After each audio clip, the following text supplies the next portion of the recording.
Os guerreiros Águia.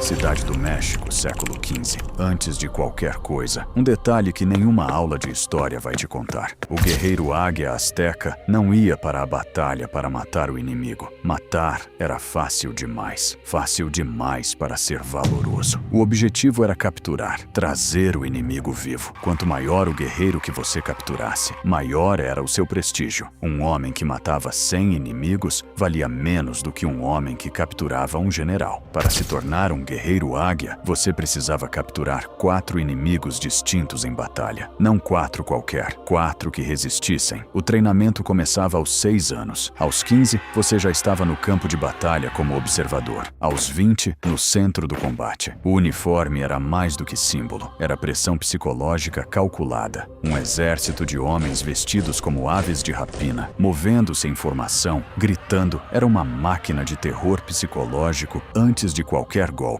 O Império Azteca, no seu auge, tinha um exército de até 300 mil homens. Os guerreiros Águia eram a elite dessa elite, os primeiros a entrar, os últimos a recuar. Quando os espanhóis chegaram em 1519 com 500 homens, armas de fogo e cavalos, os guerreiros Águia não entenderam o que estavam enfrentando. Um sistema de guerra inteiro construído para capturar era ineficaz contra um inimigo que só queria matar. Existe um guerreiro documentado nas crônicas da queda de Tenochtitlan, chamado Tlapalteotl. Era um guerreiro águia de elite. Quando ficou claro que a cidade estava perdida, que os espanhóis e seus aliados, tlaxcaltecas, tinham rompido todas as linhas de defesa, Tlapalteotl não se rendeu. Continuou lutando dentro da cidade em chamas, sozinho, sem ordem, sem esperança. As crônicas espanholas descrevem que levou vários soldados antes de ser abatido. Nenhum cronista registrou se ele tentou capturar algum deles. Ele era um guerreiro águia num mundo que tinha mudado as regras da guerra sem avisar. O que destrói um guerreiro perfeito não é um inimigo mais forte, é um inimigo que não joga o mesmo jogo.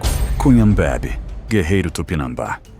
Esse homem se chama Hans Staden. É alemão, é mercenário, é prisioneiro e vai passar os próximos 9 meses vivendo entre o povo que o capturou, escrevendo tudo o que via porque acreditava que não ia sobreviver para contar. O guerreiro que o capturou se chamava Cunhambebe, o guerreiro mais temido da costa brasileira. Cunhambebe tinha o rosto pintado de vermelho e preto. Na mão, um tacape, uma clava de madeira dura, do tamanho de um homem adulto. Staden escreveu sobre ele. Era o mais feroz que eu já vi em toda a minha vida. Quando ele gritava, o chão tremia. Os Tupinambá viviam ao longo de quase toda a costa do que hoje é o Brasil. Quando os portugueses chegaram, encontraram um povo que não temia a morte, que encarava a morte como a coisa mais honrosa que podia acontecer a um guerreiro. O guerreiro Tupinambá passava anos se preparando. Antes de lutar, ele jejuava, pintava o corpo com genipapo preto, a cor da guerra, cantava a noite toda os nomes dos inimigos que havia prometido vencer.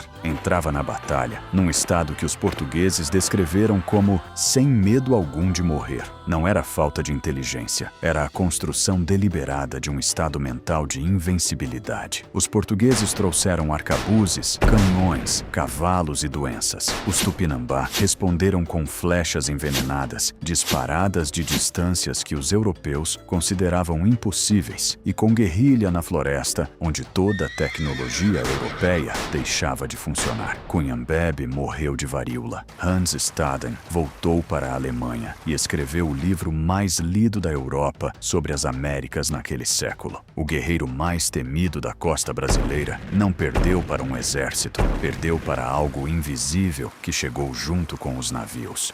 Os Comanches.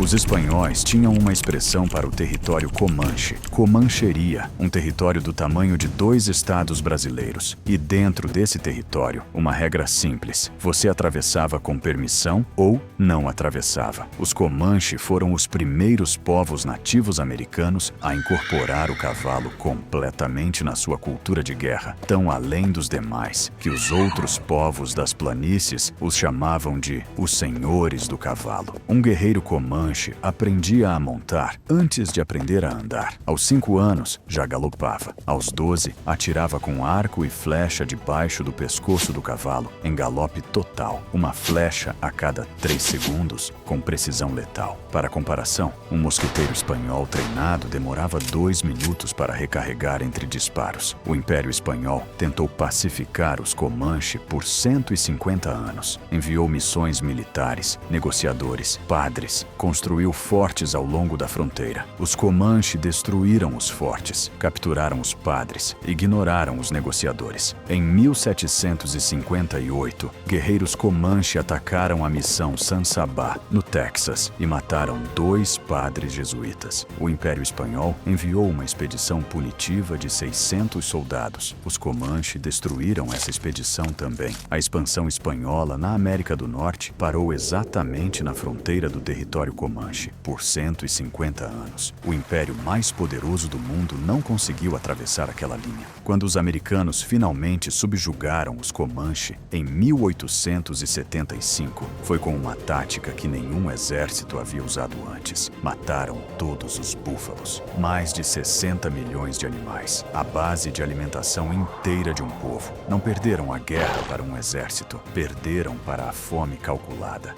Lautaro, guerreiro Mapuche.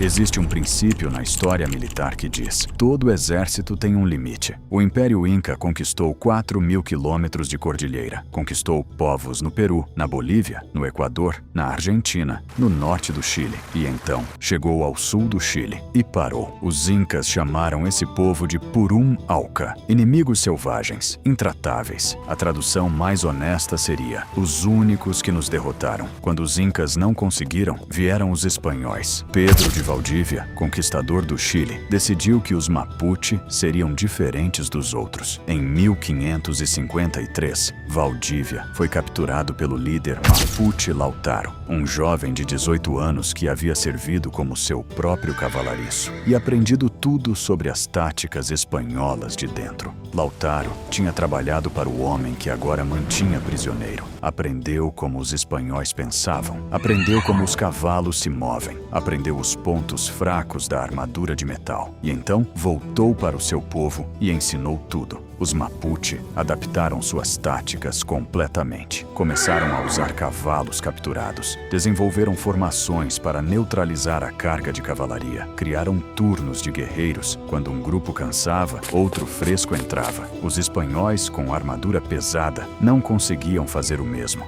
Pedro de Valdívia morreu nessa batalha. O conquistador do Chile, morto pelo cavalariço que ele mesmo havia treinado. Lautaro morreu aos 21 anos, traído por um espião dentro do próprio campo. Mas o que ele construiu sobreviveu a ele por séculos. Os espanhóis tentaram por 100 anos, depois 200, depois 300. Os Mapuche nunca foram conquistados, nunca assinaram um tratado de rendição. Só negociaram como iguais no Parlamento de Quilín de 1641, onde a Espanha reconheceu oficialmente o território Mapuche como soberano. Um império que havia conquistado 2 continentes assinou um tratado de paz com um povo indígena do sul do Chile. Isso não está no livro didático.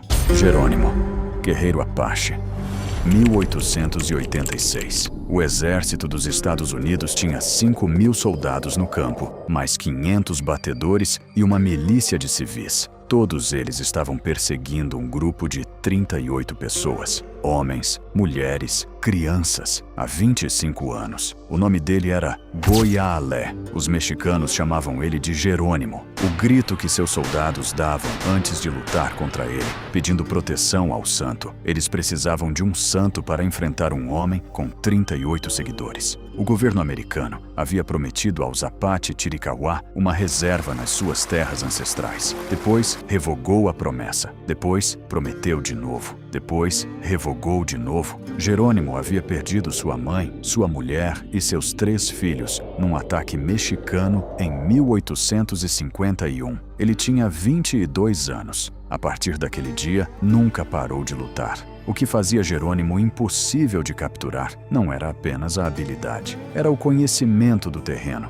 Ele cresceu naquele deserto. Sabia cada pedra, cada cânion, cada fonte d'água. 5.000 soldados com mapas e equipamento, versus 38 pessoas que eram parte daquele lugar. Jerônimo se rendeu em setembro de 1886. Não por ser derrotado militarmente. A condição que aceitou foi que ele e seu povo seriam presos por 2 anos, depois liberados para viver nas suas terras. O governo americano quebrou o acordo no dia seguinte da rendição. Jerônimo passou os próximos 23 anos como prisioneiro de guerra. Ele morreu prisioneiro em 1909. Pediu para voltar às suas montanhas a vida toda. Nunca foi autorizado. A última coisa que disse, segundo relatos, deveria ter continuado lutando. Lawson, guerreira Apache. Existe uma frase que Jerônimo disse sobre a campanha Apache que nenhum professor de história vai te mostrar. Com Lawson ao meu lado, nunca perdi um guerreiro. O nome dela significa ladrona de cavalos. Ela ganhou esse nome aos 18 anos, roubando cavalos de dentro de acampamentos mexicanos protegidos. Lawson não seguiu o caminho esperado. Na cerimônia de entrada na vida adulta, ela recebeu o que os Apache chamavam de um dom, a capacidade de sentir a direção de onde o inimigo se aproximava. Ela estendia os braços, cantava uma oração ao deus Apache Usen e girava lentamente. Quando as palmas das mãos começavam a latejar, ela sabia de onde vinha o perigo. Seu irmão Vitório disse: Lawson é minha mão direita, forte como um homem, mais corajosa que a maioria e mais habilidosa em estratégia. Durante a Guerra de Victório, em 1879, o grupo estava fugindo do exército americano. Chegaram ao Rio Grande em correnteza. As mulheres e as crianças estavam paralisadas de medo. Lawson entrou no rio a cavalo, rifle levantado, atravessou, voltou para a margem e disse às famílias: podem seguir, eu volto para os guerreiros. E voltou para a linha de combate enquanto as famílias atravessavam. Depois que Vitório morreu em combate, Lawson juntou forças com Jerônimo. Ela e uma companheira chamada Da Teste foram as únicas negociadoras em quem Jerônimo confiava para falar com os americanos. Quando Jerônimo se rendeu, Lawson foi presa junto com ele. Morreu 2 anos depois, em 1889, num campo de prisioneiros no Alabama. Ela nunca mais viu o Rio Grande depois de ser presa. A mulher que atravessou esse rio para salvar as famílias Apache morreu a 3.000 quilômetros das suas montanhas, sem nunca ter perdido uma batalha. Sitting Bull, líder guerreiro Sioux Lakota. 25 de junho de 1876, o general George Armstrong Custer era o militar mais famoso dos Estados Unidos. Herói da Guerra Civil, cabelo louro comprido, nunca havia perdido uma batalha. Ele tinha 600 homens. O que ele não sabia era que havia subestimado por um fator de 10 o número de guerreiros Lakota que estava prestes a atacar. Sitting Bull, sentando o touro, não estava no campo de batalha naquele dia. Estava numa dança sagrada chamada Sun Dance, onde jejuou por 2 dias inteiros, dançou até cair exausto e então teve uma visão: soldados caindo do céu como gafanhotos. Ele interpretou como uma promessa de vitória. O líder espiritual Lakota não precisava empunhar uma lança para ganhar uma batalha. Ele precisava ver o que estava por vir. Custer dividiu seus 600 homens em 3 grupos e atacou com apenas 210 soldados contra um acampamento de mais de 7.000 pessoas, incluindo 1.500 a 2.000 guerreiros.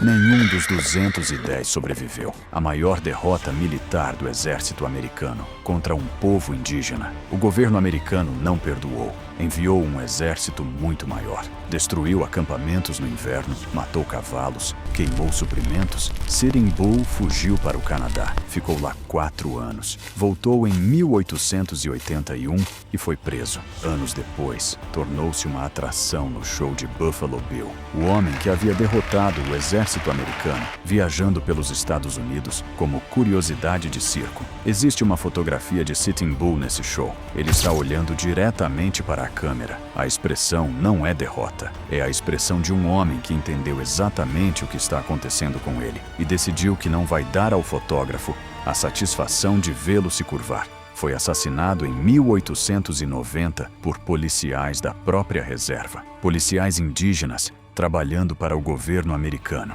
Um guerreiro que nunca foi derrotado em batalha foi morto pelas mãos do próprio povo. Rumiñahui, general do Império Inca.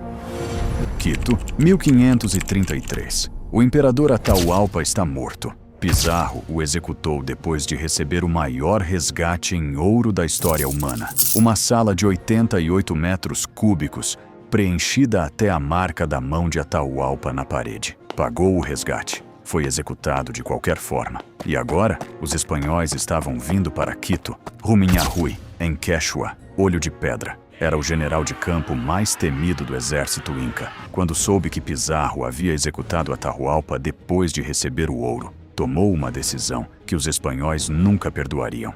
Não ia deixar que pegassem o tesouro de Quito. Rumiñahui mandou seus guerreiros levar o ouro para lugares que só ele e seus homens conheciam. Nas montanhas, nas florestas, nos rios. Quando Pizarro chegou a Quito, encontrou a cidade praticamente vazia. E nenhum ouro, nenhum. Pizarro prendeu Rumiñahui e o torturou por meses, tentando descobrir onde estava o tesouro de Quito. Rumiñahui não disse uma palavra. As crônicas espanholas registram, por mais que o atormentassem, nada revelou. Morreu sem dizer. Rumiñahui foi executado em 1535 na Praça Central de Quito. O tesouro que ele escondeu nunca foi encontrado. Pesquisadores e caçadores de tesouros passaram 5 séculos procurando o ouro de Atahualpa. Está escondido até hoje. O único homem que sabia onde estava preferiu morrer com esse segredo do que deixar que os espanhóis o tivessem. Os Andes guardam esse segredo há 500 anos. O próximo guerreiro desta lista guardou o seu por 3 séculos inteiros. E quase ninguém no Brasil sabe que ele existiu. Os Guaicurú, povo guerreiro do Pantanal. Os Guaicurú viveram no Pantanal por mais de 3 séculos, do século XVI ao XIX. E nesse tempo, construíram uma reputação que fez portugueses, espanhóis, paraguaios e bandeirantes escreverem sobre eles com a mesma palavra em todas as línguas: intratáveis. Quando os espanhóis introduziram o cavalo nas Américas no século XVI, a maioria dos povos nativos demorou décadas para adaptar o animal à guerra. Os Guaicurú demoraram uma geração. Em menos de 50 anos após o primeiro contato, os Guaicurú se tornaram os melhores cavaleiros do sul da América, superando os próprios espanhóis no terreno que conheciam. Um bandeirante que cruzou o território Guaicurú em 1650 escreveu: nenhum homem a cavalo consegue acompanhar um Guaicurú. Eles nascem em cima do animal. Portugueses tentaram, espanhóis tentaram, paraguaios tentaram. Os Guaicurú fizeram alianças quando convinha, quebraram alianças quando convinha mais. E nunca, em 3 séculos, assinaram um tratado de rendição incondicional. Em 1791, os portugueses assinaram um tratado com os Guaicurú,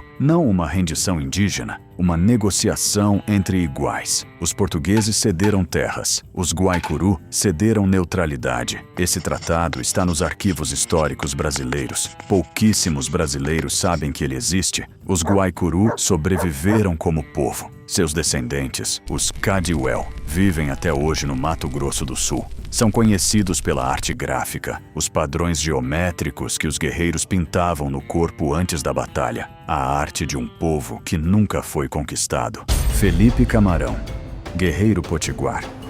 O Nordeste brasileiro. 1630, uma esquadra holandesa, mais de 60 embarcações. No horizonte do Recife, 7.000 soldados. A Companhia das Índias Ocidentais, a maior potência comercial da Europa do século XVII, vinham tomar o maior centro açucareiro do mundo. Entre os defensores, um homem que não deveria estar ali segundo todas as regras do mundo colonial. Um índio, chamado Poti, em potiguar, Camarão. Nascido numa aldeia no Rio Grande do Norte, educado por jesuítas, fluente em latim e português. Ele tinha 50 anos quando os holandeses chegaram. Poderia ter ficado na aldeia. Em vez disso, reuniu seus guerreiros e foi para a guerra. Do outro lado, o Conde Maurício de Nassau, um dos generais mais brilhantes da Europa. Trouxe artistas, cientistas, arquitetos, construiu o Recife holandês. Tinha 7.000 soldados treinados, artilharia pesada e o suporte financeiro da empresa mais rica do mundo. Do lado de Camarão, índios potiguares, colonos portugueses e negros libertos, lutando em guerrilha no mangue. O que Felipe Camarão entendia melhor do que qualquer general europeu era o terreno. Um soldado holandês, vestindo botas de couro, uniforme de lã e couraça de metal, dentro de um manguezal do Nordeste brasileiro em agosto, é um soldado que mal consegue se mover. Camarão levou os holandeses para dentro do mangue. Na primeira batalha dos Guararapes, em 18 de abril de 1648, as tropas holandesas saíram do Recife para romper o cerco. Estavam em número superior, melhor armadas. Felipe Camarão os conduziu para um manguezal onde suas botas afundavam na lama. O massacre que se seguiu foi tão completo que essa batalha é hoje considerada o marco simbólico do nascimento do Exército Brasileiro. Felipe Camarão foi ferido por uma lâmina holandesa nessa batalha. A ferida não fechou. 5 meses depois, morreu de febre. Nunca viu a expulsão definitiva dos holandeses do Brasil, que aconteceu 7 anos depois, em parte como resultado direto do que ele construiu. 2 reis europeus condecoram Felipe Camarão em vida. O rei da Espanha, o rei de Portugal. Ele recebeu o título de Dom, o hábito de cavaleiro da Ordem de Cristo, o posto de capitão-mor de todos os índios do Brasil. Um homem chamado Poti, Camarão, em Tupi, tornou-se o único índio brasileiro a receber as maiores honrarias militares dos 2 impérios que tentaram dominar a terra onde ele nasceu. Você passou 12 anos na escola aprendendo história do Brasil. Quanto tempo aprendeu sobre Felipe Camarão?